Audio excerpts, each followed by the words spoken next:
On Thursday, the 22nd of September 2022, just before 3 o'clock in the afternoon, a car pulled up in a quiet Birmingham street. Within minutes, a robbery turned violent. A single knife strike left a man fighting for his life. Years later, on Wednesday, the 31st of January 2024, another man welcomed someone into his flat in Erdington just before midnight.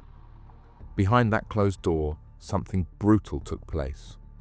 For nearly a week, no one came looking. And when the silence was finally broken, what police found inside told a far darker story. 2 different crimes, 2 different victims.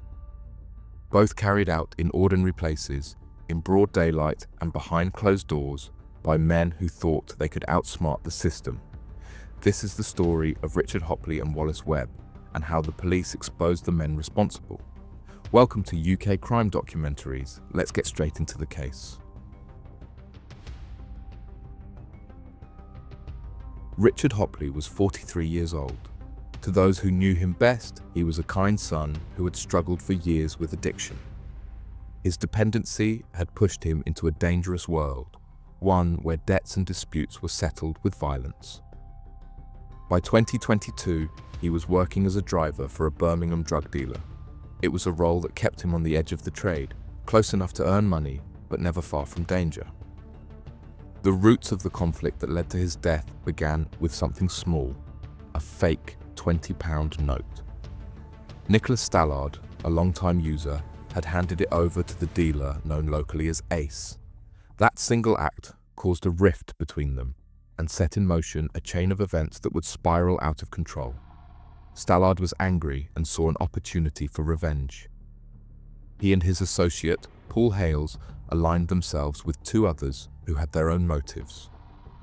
At the center was Ayub Khan, 29 years old, known in his area of Harborne. He wasn't a bystander or a minor player. In court, he would later be described as the architect of what was to come. We will talk about this in a few minutes. Alongside him was Mohammed Qasim, just 24 years old at the time. Qasim worked as Khan's drug runner, younger, vulnerable, but armed and willing to act. Stallard and Hales became the enforcers. One in his 40s, the other in his 60s, they brought numbers and presence to the plan. Their role was simple: intimidate, back up the threats, and make sure the dealer they lured in couldn't resist. Ayub Khan had chosen the ground carefully. Underwood Close, a quiet road in Harborne, seemed ordinary, but to him, it offered cover and escape. A narrow alleyway sat close by, an easy route out if the plan went wrong. On Thursday, the 22nd of September 2022, just before 3 p.m, the group put their scheme into motion. The gang believed they could lure Ace to the address and strip him of drugs and cash. The bait was simple, a meeting arranged for business, but the people waiting on the street had no intention of trading. Richard Hopley drove the Volkswagen Passat that afternoon. He was behind the wheel, with Ace in the back. To Richard, it was another ride, another day in a life where his role as a driver placed him close to the shadows of the trade. What he couldn't know was that this trip would put him directly in the crosshairs of 4 men. As the Passat pulled up, Mohammed Qasim made his move. Just 24 years old, he was Khan's drug runner, and on that day, he carried the knife. He slid into the front passenger seat and brandished the blade. His demands were clear: hand over the drugs. The robbery was underway, but chaos followed quickly. Richard, sat just feet away, tried to intervene. He grabbed at Qasim, preventing him from slipping out of the car. In that instant, the threat of robbery escalated into violence. With the blade already drawn, Qasim lashed out. A single strike, delivered with severe force, drove into Richard's chest. It cuts through the rib and heart in one motion. Outside, the other men moved in. Stallard lunged at the car, reaching for the keys in the ignition, trying to stop it from moving. Hales came up alongside and smashed the driver's window, shattering glass across the seat. For a few moments, the vehicle became the center of a desperate struggle. A dealer pinned in the back, his driver wounded, and 3 attackers surrounding them. What began as a planned robbery had, in seconds, turned into something darker and irreversible. The attack lasted only moments, but the damage was already done. Somehow, despite the catastrophic wound, Richard managed to keep the car moving. He pressed the accelerator, dragging Stallard away from the vehicle as it lurched forward. Qasim fled the scene, as well as Hales. Khan, who had held his own knife but never stepped in, stood apart.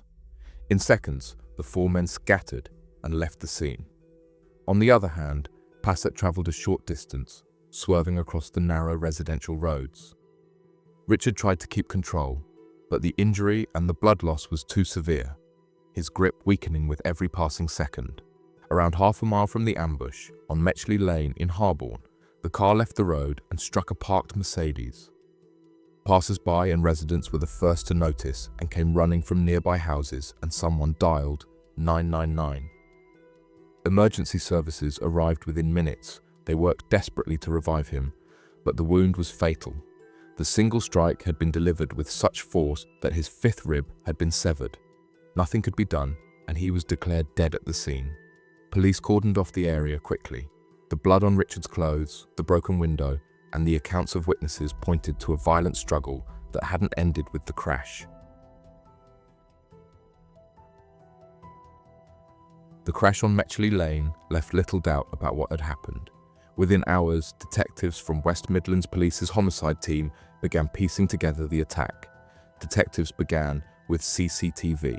Cameras across Harborne were checked, tracing the movements of Richard's car in the hours leading up to the crash on Metchley Lane. The footage placed the vehicle on Underwood Close, the spot where the ambush unfolded. From there, investigators turned to phone records. Cell site data mapped the locations of key suspects, placing them in the area at the time of the attack. Analysis of calls and messages added another layer, showing clear contact between those later identified as part of the group. CCTV also played a role after the stabbing, with some cameras capturing members of the gang as they fled. These images, combined with the phone data, helped detectives confirm who had been involved. Witness accounts supported the timeline. Piece by piece, the evidence revealed not a spontaneous street fight, but four men acting together in a planned robbery. The first breakthrough came quickly. Within a few days, two men were arrested. Nicholas Stallard and Paul Hales had both been identified as part of the group that confronted the Volkswagen Passat. Mohammed Qasim, the man identified as the one who had delivered the fatal stab wound, fled to Pakistan within days. Ayub Khan, later described in court as the organizer of the plan, also disappeared overseas, believed in Pakistan too. Their sudden absence confirmed to police that the attack had been more than a random assault. It was a carefully conceived robbery that had spiraled into murder. For months, investigators worked quietly. Surveillance continued, financial records were checked, and international alerts were issued.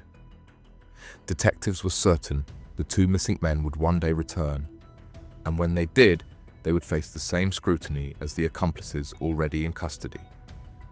By the time Qasim arrived back in the UK in late 2023, police were ready. He was arrested at the airport and charged with murder and conspiracy to rob. Months later, Khan also returned, believing he could avoid implication. But we will talk about him later in this video.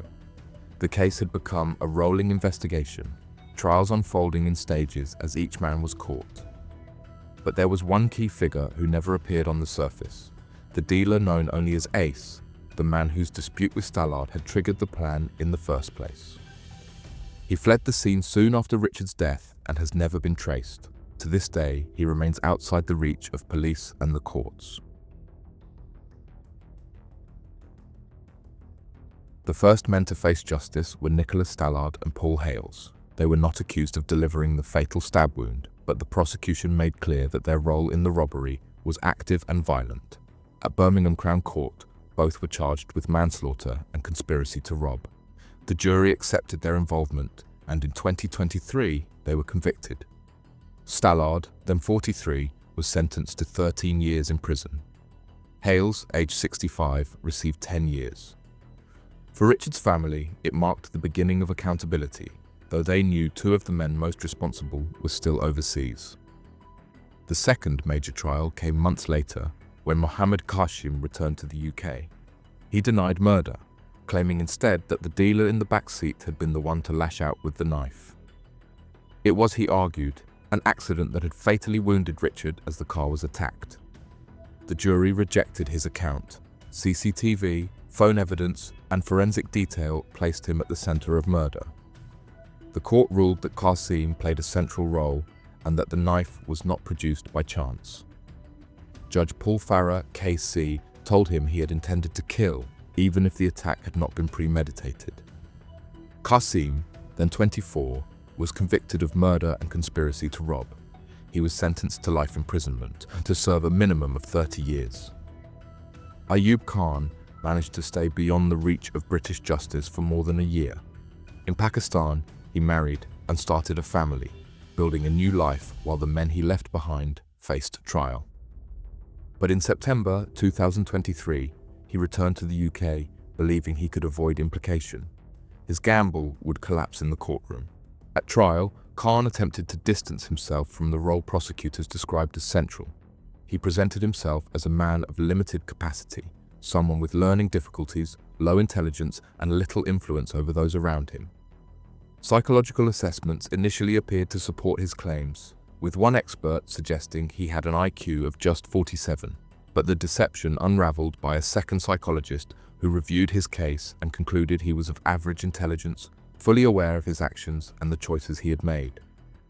The court was told Khan had deliberately exaggerated his difficulties during the first assessment, attempting to mislead experts and downplay his role in the crime. At one stage, the court even heard comparisons with the 1995 crime thriller The Usual Suspects. In that film, Kevin Spacey's character, Roger Verbal Kint, convinces police he is a harmless disabled man caught up in events beyond his control. Only at the very end is it revealed he is in fact the elusive criminal mastermind. Like Kint, Khan tried to play the role of the innocent dupe. But unlike the film's character, Khan's illusion was exposed before the jury. The jury was also told that Khan had waited until his co-defendants had been convicted before returning to Britain. Judge Paul Farah, KAC, described him as the architect of the plan and stood as the dominant force among the four. The jury convicted him of murder and conspiracy to rob.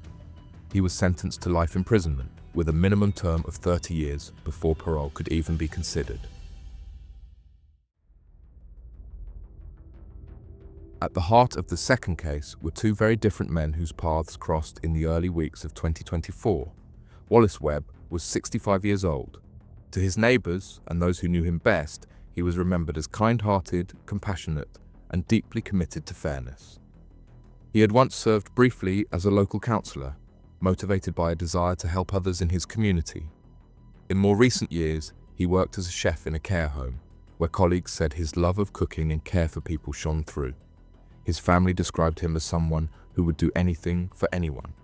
But behind that public warmth, he lived a quieter, more solitary life. He occupied a flat in Cranley House, a tower block on Baldmore Lake Road in Erdington. He was single, and those closest to him knew that he sometimes turned to Birmingham's gay village and online chat sites to meet people. His brother, who lived abroad, kept in touch regularly, often through Skype calls. The man who would eventually take Wallace's life was 25-year-old Sarkanda Hussain. From Erdington himself, Hussein's life looked very different. He came from a low-income background and carried with him a history of instability. Reports from the trial revealed he often used dating apps and websites to meet men. He told investigators that he was bisexual and admitted to having had multiple relationships with older men, some of which included being paid for sex. Hussain later claimed he was vulnerable, presenting himself as someone with a very low IQ and as an individual who had been exploited by others. How exactly the two men came into contact remains guarded. Prosecutors suggested it was through one of these online or social avenues, though neither side provided a definitive account.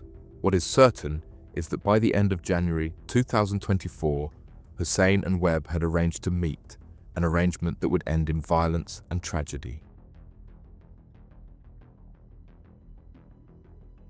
On the night of Tuesday, the 30th of January 2024, Wallace Webb left his flat just before midnight. CCTV cameras tracked his blue Hyundai as it made its way towards Frederick Road in Gravelly Hill. At around 2:40 a.m., the car flashed its headlights at the corner of Hunton Hill, where a lone man, Sikander Hussain, was waiting.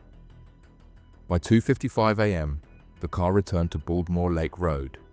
CCTV outside Cranley House recorded both men entering the building together. Hussain was seen carrying a backpack. It was the last confirmed footage of Wallace alive. Inside the flat, the timeline was chillingly precise. At 3:07 a.m., Wallace's smart television was activated, with records later showing searches linked to adult content. At 3:37 a.m., his mobile phone was last used. Less than 15 minutes later, at 3:51 a.m., a purchase of £128 was made using his bank card. What Hussain went on to do with those cards we will discuss in a few minutes, but prosecutors later argued that this first transaction must have been carried out inside the flat, while Wallace lay fatally injured, or perhaps already dead. At 3:58 a.m., CCTV picked up a figure leaving Cranley House. The man was carrying both a backpack and an additional bag. Investigators identified him as Hussain. After this moment, Wallace Webb was never seen alive again. For nearly a week, no one in Birmingham knew what had happened inside Cranley House. Wallace Webb lived alone, but he kept in regular contact with his brother. The two would speak twice a week over Skype. When days passed without an answer, concern began to grow. By the 6th day, his brother knew something was wrong and raised the alarm with West Midlands Police. On the morning of the 6th of February, 2024, officers went to Wallace's flat on Baldmore Lake Road. With no response, they forced entry into the high-rise block. What they found inside confirmed those fears. Wallace was discovered lying in his bedroom. He was naked, his body already showing signs of decomposition after several days. Blood patterns inside the flat suggested the violence had taken place there and that Wallace had little chance of escape. In short, the scene was grim, and forensic examination quickly identified multiple stab wounds, the most severe to his neck. The injuries had caused catastrophic blood loss, and experts were able to narrow the time of death to the early hours of 31st January, aligning with the CCTV and digital evidence later presented in court. The flat itself showed no signs of forced entry. There was no ransacking, no indication of a burglary gone wrong. Everything pointed to the killer being someone whom Wallace had willingly let inside. Prosecutors later described the killing as targeted, calculated, and cruel. They told the jury that this was not a random break-in or an unplanned scuffle, but a deliberate act within the safety of Wallace's own home, a space where he should have been secure. From the moment officers stepped out of Cranley House, the case was treated as a homicide. Detectives from the West Midlands Police Homicide Team took over, beginning the urgent task of piecing together who Wallace had been with in his final hours and why his life had ended in such a brutal way. The first and most telling clue was the CCTV footage already discussed. Added to that were Wallace Webb's financial records, which provided a precise timeline of transactions and ultimately solid and undeniable evidence against his killer. While Wallace Webb's body remained undiscovered inside Cranley House, his killer wasted no time making use of what he had taken. Within hours of leaving the flat in the early morning of 31st January, Sikander Hussain began spending. One of his first acts was to set up an online Tesco delivery to his own home. The order, placed using Wallace's bank card, totaled more than £255. It was a bold move. The goods were arranged to be delivered directly to Hussain's own address, leaving behind a clear digital trail. His spree didn't end there. Later that same day, he used the stolen card to buy food at a Big John's takeaway on Sutton New Road in Erdington. In the days that followed, he continued to make purchases at local shops, including Costcutter and other branches of Tesco, spending well over £400 in total. Not content with the cash already obtained, Hussein even went so far as to contact New Day Finance in an attempt to have a block lifted on one of Wallace's credit cards. Investigators later revealed how this showed not only his opportunism, but also his audacity. He believed he could continue draining the accounts without consequence.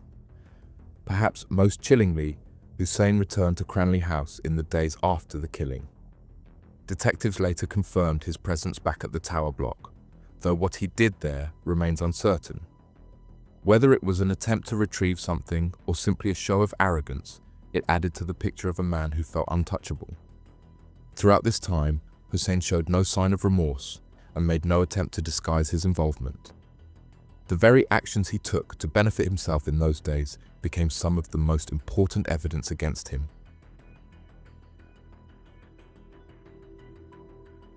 Digital records and CCTV evidence pointed to one name: 25-year-old Sikandar Hussein.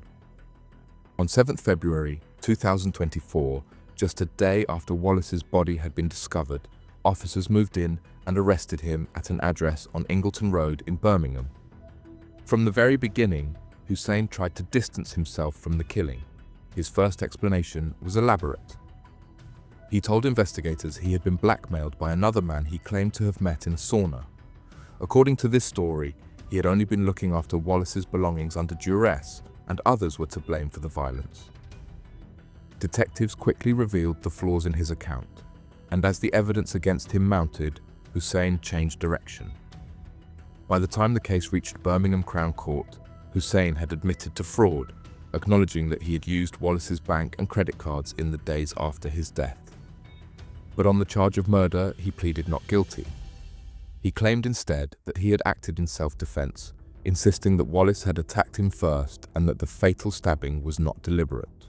The trial lasted 4 weeks. Prosecutors showed all the evidence that we have already discussed, and the lack of any evidence to support Hussein's version of events. After more than 10 hours of deliberation, the jury delivered its verdict. Hussein was found guilty of murder. He had already admitted fraud by false representation, but the murder conviction sealed his fate. In January 2025, at Northampton Crown Court, he was sentenced. The judge described the crime as heinous, calling Hussein's behavior callous and remorseless. He was ordered to serve life imprisonment, with a minimum term of 21 years before he could even be considered for release. What do you think about the cases and the sentences? Let us know your thoughts in the comments below. We'd love to hear your take. And if you found this breakdown informative, make sure to like the video, subscribe to the channel, and turn on notifications so you don't miss the next episode of UK Crime Documentaries.